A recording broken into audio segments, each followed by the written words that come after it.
Good evening, everyone. It is time once again for me to ramble on about shit that happened in my day, because that's what my channel has become. Mike's life as somebody who is non-religious, living in a world full of religious people. So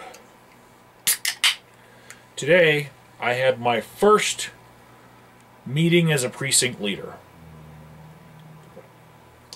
for the Republican Party, for my precinct, which is a long number that ends in 154, if you guys care. But they just call it Precinct 154. My co-precinct leader is very old and doesn't want to do it anymore, but nobody else would do it. And he told me of a time when he had his precinct meeting and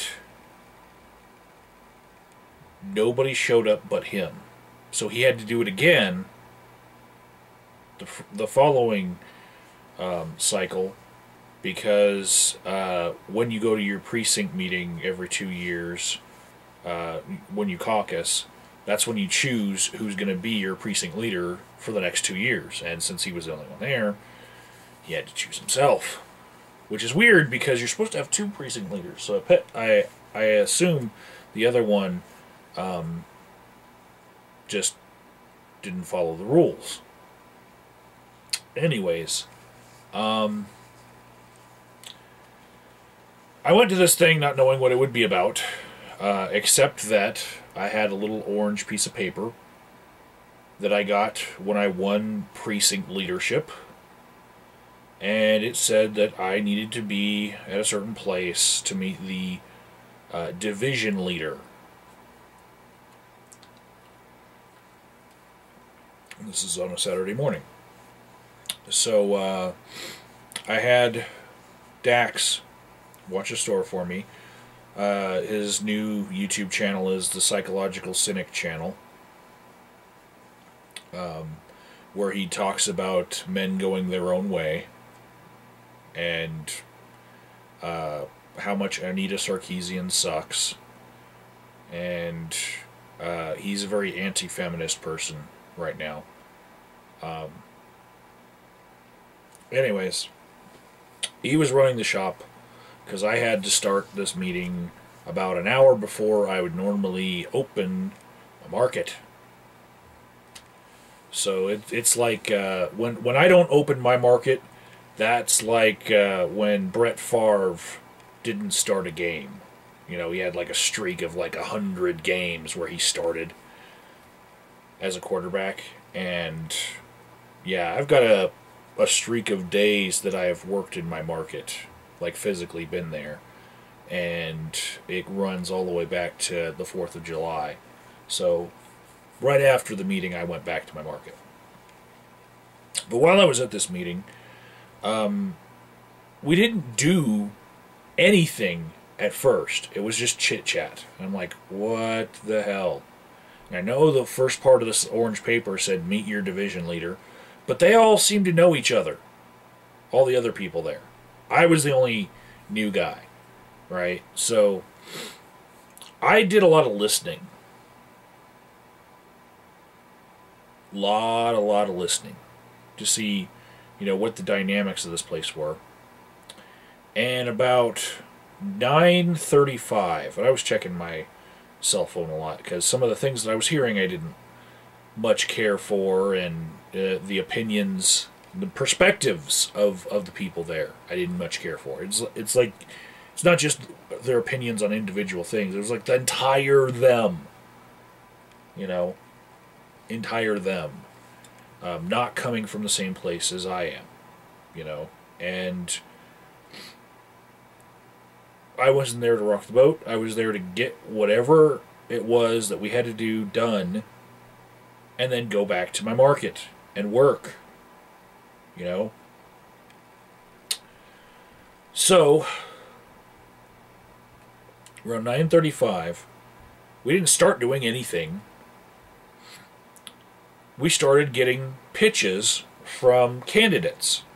It's like these candidates figured out who we were and where we were going to be, so they show up. And I guess the division leader let them talk to us directly. And a bunch of different people came in, and my co-division leader, he didn't get up from his chair when they were out in the hallway giving their speeches. He was just chatting with somebody else, and I'm kind of learning the ropes from him, so I didn't get up either. So they were talking to the other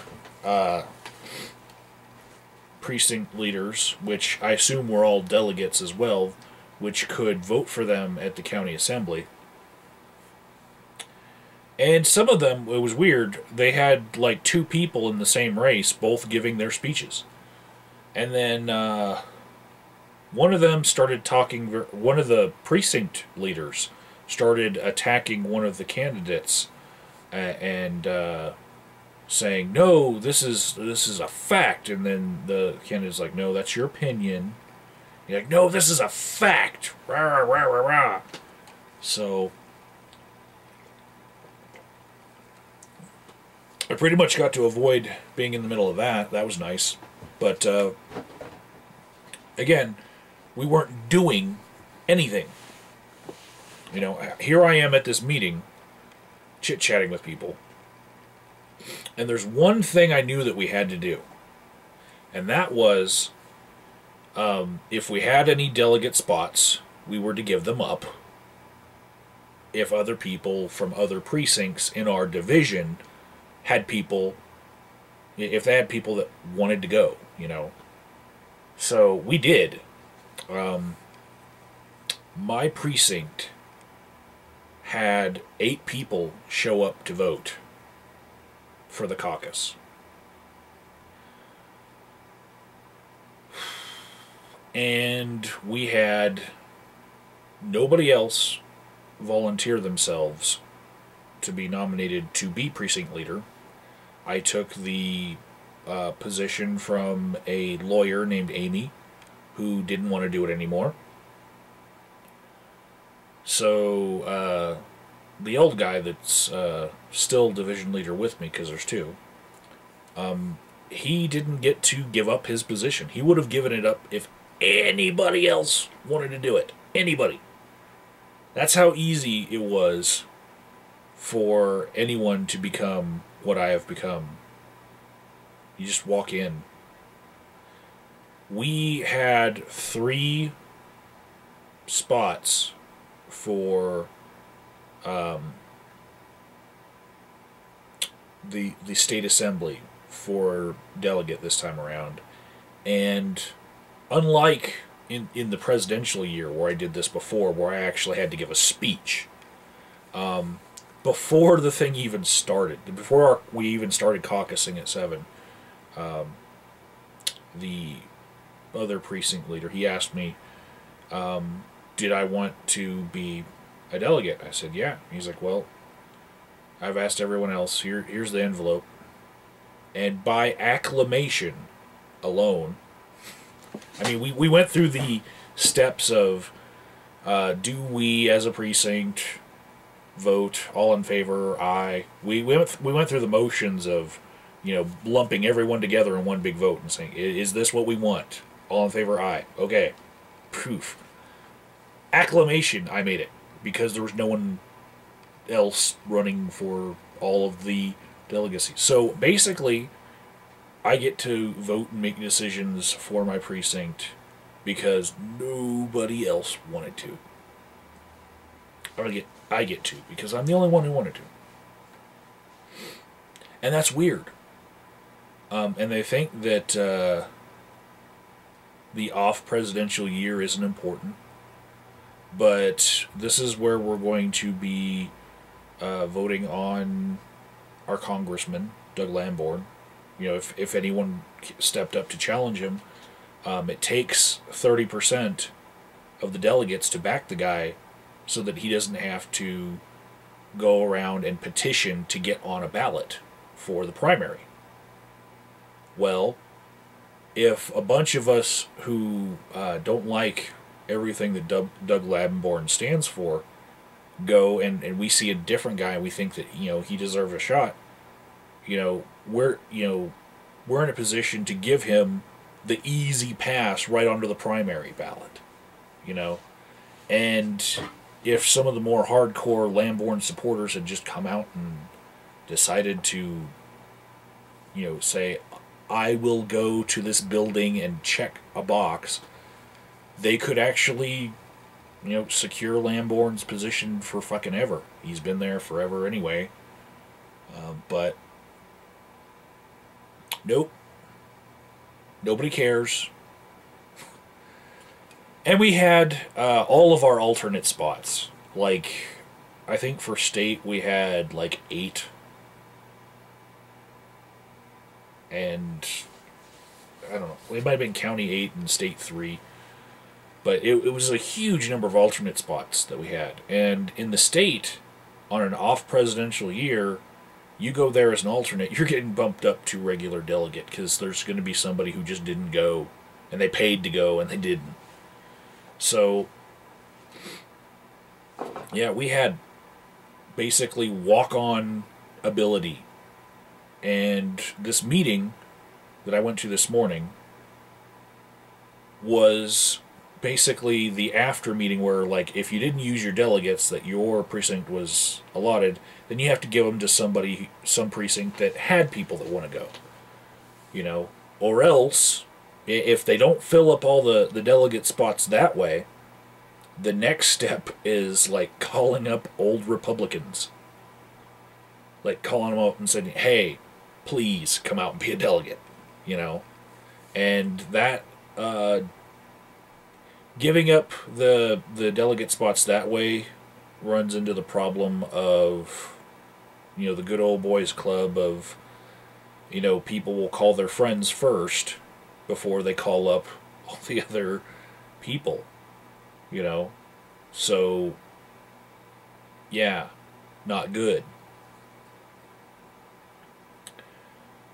So after listening to a bunch of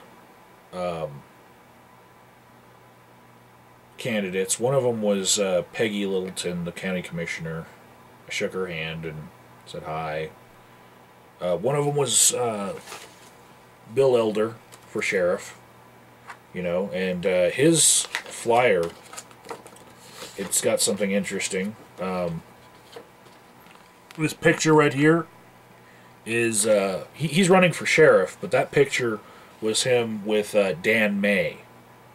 And Dan May is the DA in my town. And if you want to know what I have seen and felt about Dan May in the past, you can look up Dan May on my YouTube channel and find that, yeah,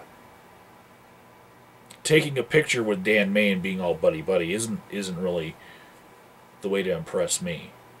I'd rather see, like, what's the guy stand for himself than him cozying up to the guy who prosecuted Bob Kraus for using medical marijuana as a cancer patient.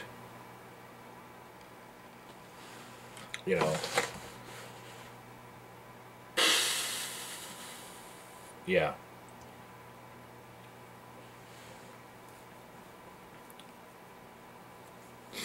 It was a long, grinding morning because I was hearing a lot of one particular opinion at the table. Okay? It was a lady, I'm not going to say her name, but she was of the ultra-conservative, far right-leaning perspective. And, there were a couple off-color jokes. Speaking of which, I didn't mean that as a pun, but this is what she was laughing about was she actually heard someone say that Bill Clinton was the first black president, and she said, I think, they need to check his skin color. Ha ha ha ha ha ha.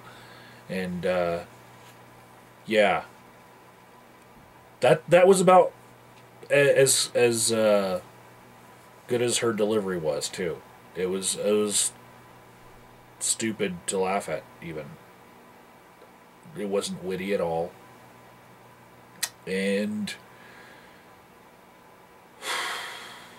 I kind of knew which crowd I was in the midst of when they kept allowing her to monopolize everyone's ear at the table, and nobody had much else to contribute. And I'm waiting and waiting and waiting to get to this point where we get through the paperwork of, you know, just give our delegates up. You know, and if I had anyone in mind in my neighborhood, you know, to fight for, I would have. But, you know, I was just, no, here, take it, take it, take it. Well, this lady was a precinct leader in an adjoining precinct, and she had her friend come speak for himself. And this is like the actual term, like speak for himself. He showed up, and he wanted to be a delegate, and they gave it to him. Well,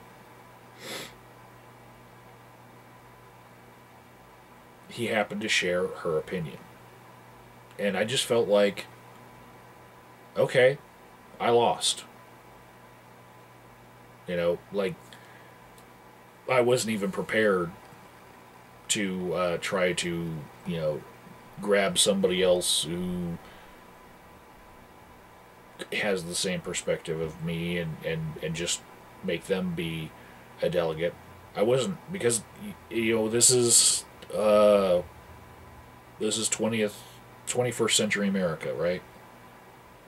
This is 2014. Nobody knows their neighbors. You know? Who knows their neighbors? I'm about to know my neighbors because I'm about to have to do a precinct walk and talk to all of the Republicans in my neighborhood. You know, and get them charged up to vote for somebody. That's going to be fun. And then we finally got to the paperwork of giving up the delegate, and it was really quick and mundane and not much to it. And I was like, I missed the first hour of work for this, because people like to schedule, you know, special political things for Saturday morning, because of course we all work Monday through Friday 9 to 5, right? We're all, you know, no, I work 7 days a freaking week, so there really is no good time.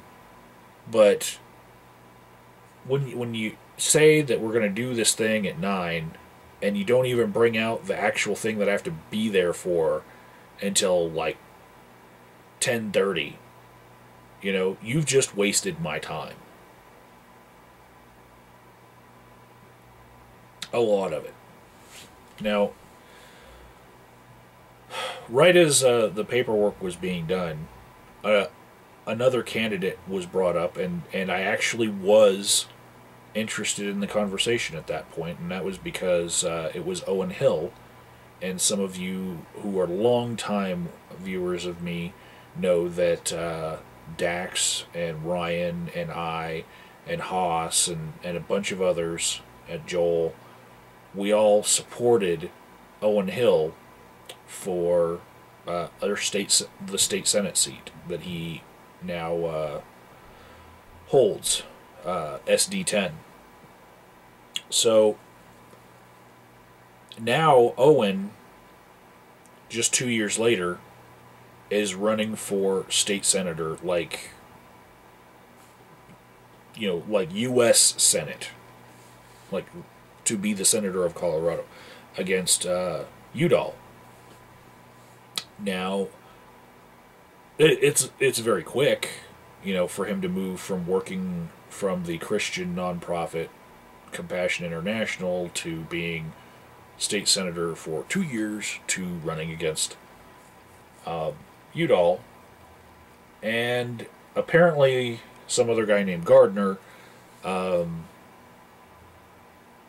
in the straw poll all over the state, was beating Owen all over except for our own county.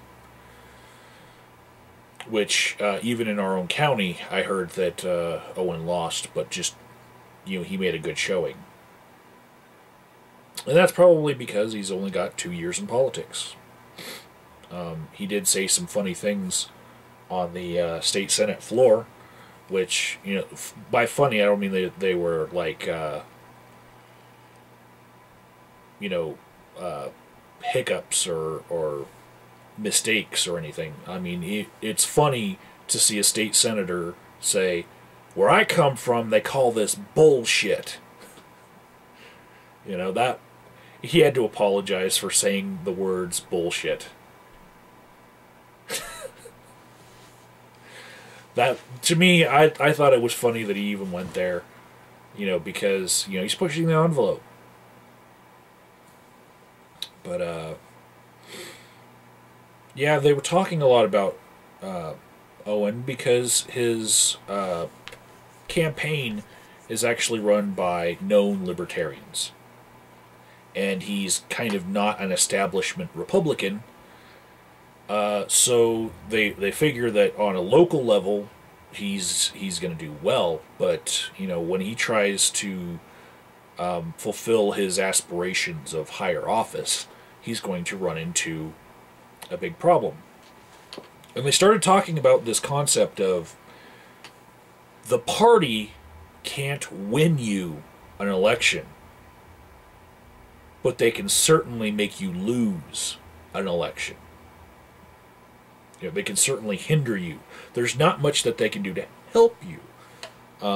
Their call lists are old, and if a candidate like Owen Hill uses his campaign manager Isaiah Hess to run their own call lists and do their own strategizing, they're far more likely to win and win and win, because the party isn't that very good at using technology.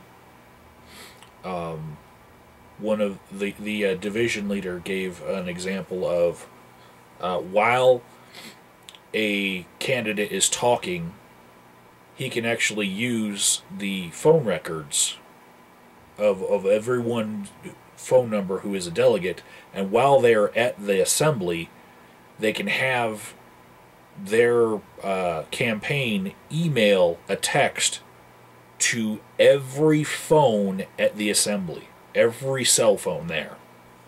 So a good number of those people will check their phones because their butts will be buzzing while the guy's talking, and then they'll look and they'll see the ad for the guy that is talking. And that sort of technology is really passé. It's not like state-of-the-art stuff, but even that is something that you won't see at a GOP assembly in my county. Whereas apparently the Democrats, who lose everything all the time, are sharpening their swords.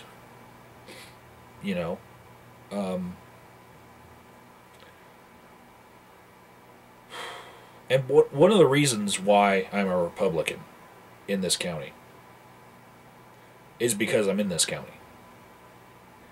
It's because no one wins in El Paso County unless they are a Republican. Landslide victories over and over again. And the only way that you can make a difference in whether it's going to be a tyranny outright or just a slight tyranny is to vote in the primary.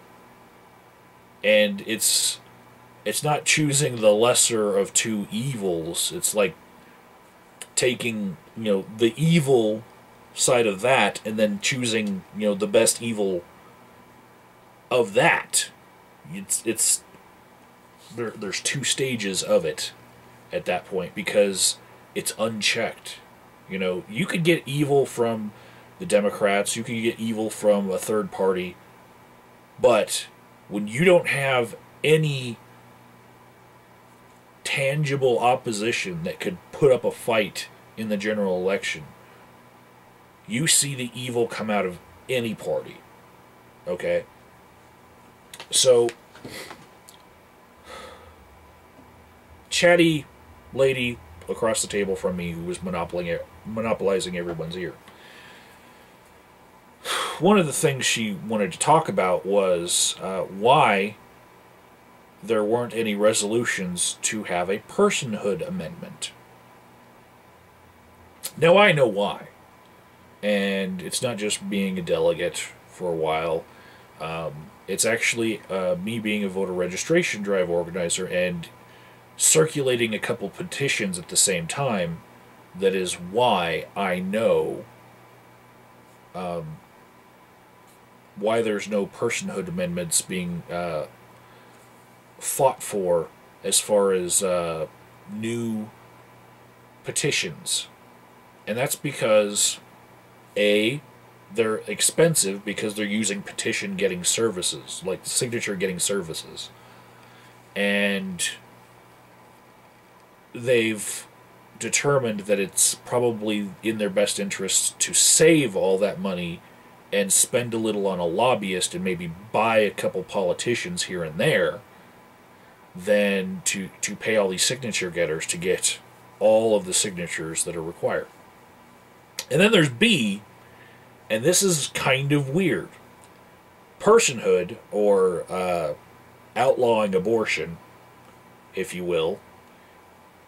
Personhood amendments are something that the far right wants, but at the same time, they have to recognize that when they go for the gusto, when they go for something that they want, that the other side is so entrenched against, that motivates the other side to come out and vote. So rather than putting personhood on the ballot for the opposition to vote it down, you know, and give them the day and time that they can go and vote it down, rather than doing that, they will just keep on bringing it up in the state legislature. That's the strategy. Well, chatty lady, she thought that maybe one of the candidates for governor this year, Scott Gessler, who is currently the Secretary of State, was in part responsible for there being a lack of a personhood amendment. And I can tell you, flat out, no, he was not. It was focus on the family running out of money to pay for circulators to go out and collect signatures from those signature getting companies, okay? And focus on the family deciding to strategize and use their money more wisely. Blah, blah, blah, blah. Anyways, so she's trying to throw this blame on Scott Gessler because apparently there was some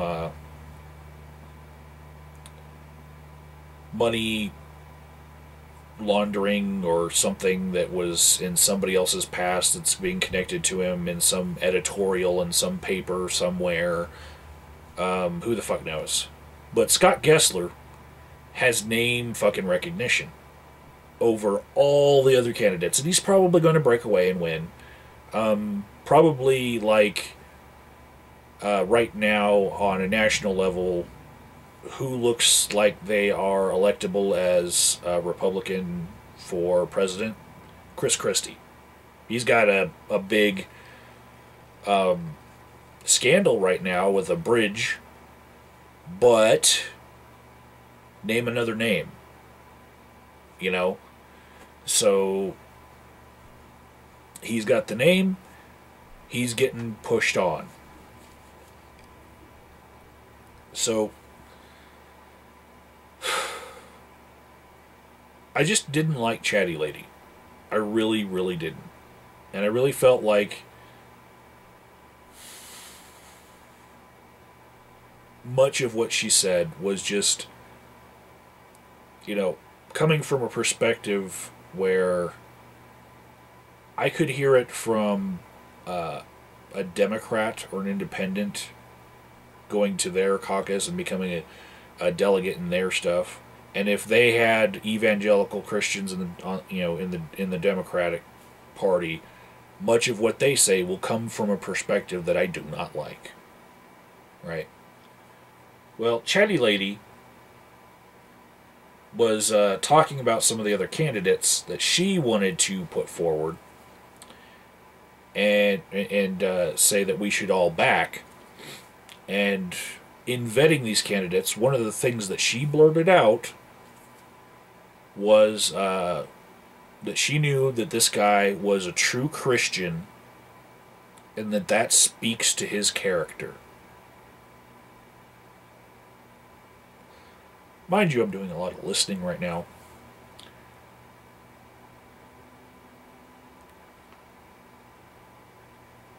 And, in my mind, I'm saying to myself, I don't even look at somebody's religion when I'm thinking about their character.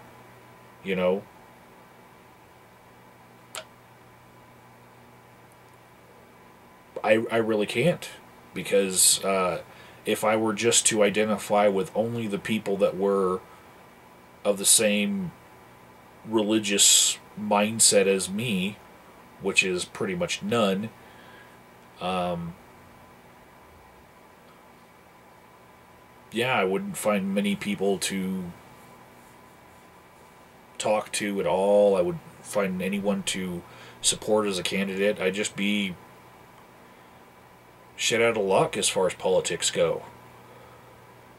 But even then, I guess in that absence, I have learned that people have character even if they don't have your religion or lack thereof. Character is something that's completely aside from that shit. And it's like when at the last county assembly in 2014, when we all decided to back Janak Joshi. The guy's East Indian. They were not cut from the same cloth as any other Republican in the room. And their family is like all doctors. All of them. Couple cute daughters too. But we threw our support behind him, and he finally he went on to go get elected, and he'll be running again. So I guess I'm going to see him at one of these meetings where apparently it's okay to ambush precinct leaders that just want to get in and get out after doing their business and get back to work, because some of us fucking work.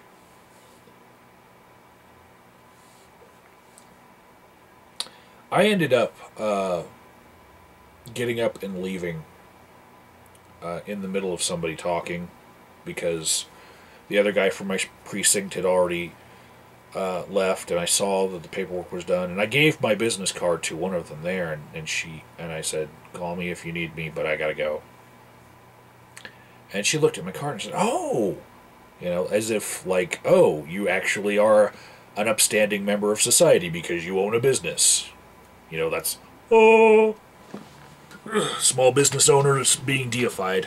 I expect that from this crowd, but I was on my way out, and I just couldn't bring myself to gossip with them or listen to any more of their gossip when I could be working.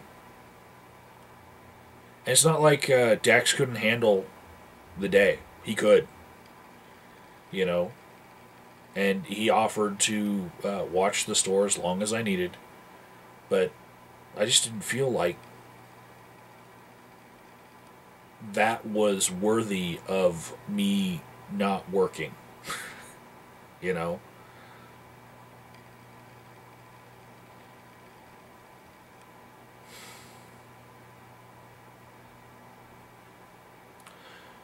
And now, as a complete tangent, for those of you who have stayed this long, I'm going to give up some gossip that is real world. And this is probably because I can't substantiate a lot of it for you because can't give up some of my sources. It's going to be kind of like PZ Myers talking about Michael Shermer and making that whole rape accusation thing. But I'm going to say this anyway because it affects the entire atheist community. There is a cancerous psycho hose beast named Edwina Rogers who has fired a couple of my friends, and she kind of when you take on a Republican lobbyist and make her the leader of an organization, you get what you asked for, I guess, because she is cutthroat, and some people think that she has maybe some psychological issues. She has like violent mood swings and says one thing and 10 minutes later says another. But this is the horrible part. Okay. Now, of course, on Facebook, I just saw the guy who runs Secular Coalition for America's Colorado chapter post on his Facebook saying, "Don't try to make it sound like you're doing me a favor when you're firing me, you stupid, dumb cunt bitch." So that's one example, and Ben is a really nice guy. Like I've eaten dinner with him twice, so I that's my experience with him. But I know he's a really nice guy, and he was only trying to do good for the movement as a whole. But apparently, those people who are driven are not seen as the best qualified candidates in some instances, and so they just get fired in that world. But Edwina was responsible for the decision to take the Richard Dawkins Foundation's sourcing and take it from being a nice, friendly place run by atheists who would answer letters that came to them saying, it's so great that I finally found, people who understand the way that I feel, and you don't understand how much this means to me and all that. They would send letters with their orders, and they would get replies from these people.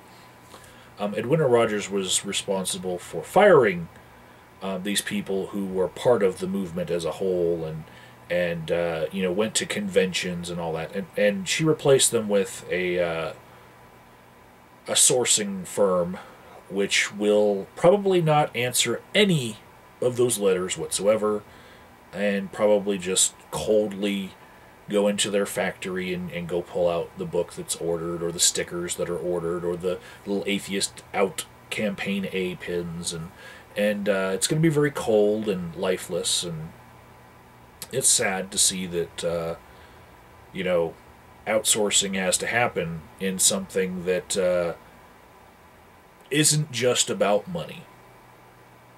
It is about activism, and it's about making connections. These are a group of people that is very underserved, and to take the human component out of the service is going to destroy RDF's influence within this movement. You know, they're not going to be connecting to people as well. But here's the big bombshell that I'm going to give you all about Edwina. The person that did the notifications to the people who worked in that worldwide mailing facility, that I know these people. The person that let them know that they were going to be fired, her name was Aisha. And after she did that, she subsequently was fired herself. And if anybody wants to track this down, you can go ahead and do it yourself. But go find Aisha and ask her about embezzlement and the Secular Coalition for America. Just go ahead and do it. Maybe buy her a drink.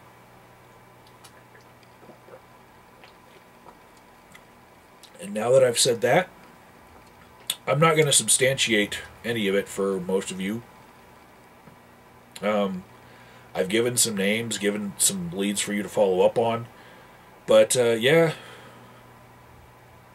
kind of peasy my ears to shove me. I know I'm a prick, but I don't have time for this shit sometimes. I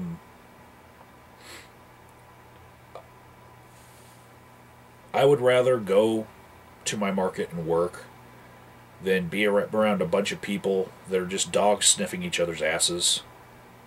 Seriously. So, serious inquiries about all that shit, I'll accept. But none of you drama whores.